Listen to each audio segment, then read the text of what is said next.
Hi friends, ఎలా ఉన్నారు? బాగున్నారా? ఈరోజు చికెన్ పులావ్ ఎలా చేయాలో చూద్దాం. వేడి వేడి చికెన్ పులావ్ మీలో ఎంతమందికి ఇష్టం? అయితే ప్రాసెస్లోకి వెళ్ళిపోదామా? ఈ ప్రాసెస్ మొత్తం కుక్కర్లో చేస్తాం. ముందుగా కుక్కర్ని తీసుకొని అందులో ఆయిల్ వేసుకొని వేడయ్యాక బిర్యానీ స్పైసెస్ వేసుకోవాలి. అవి కొద్దిగా వేడయ్యాక అందులో ఆనియన్స్, పచ్చిమిరపకాయలు వేసుకోవాలి. దాన్ని బ్రౌన్ కలర్ వచ్చేంత వరకు వేయించుకోవాలి. ఒక పక్క చికెన్ని కడిగి పెట్టుకోవాలి. మిక్సీ కప్పులో టమాటాలను, కొద్దిగా అల్లం వెల్లుల్ని పేస్ట్ చేసుకోవాలి.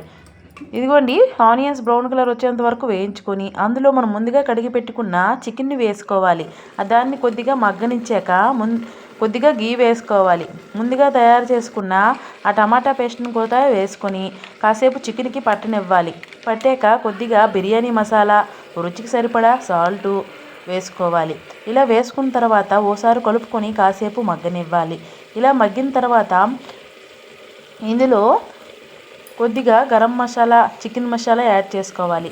నేను గ్లాసున్నర బియ్యం అయితే తీసుకుంటున్నాను ఈ పులావ్ కోసం.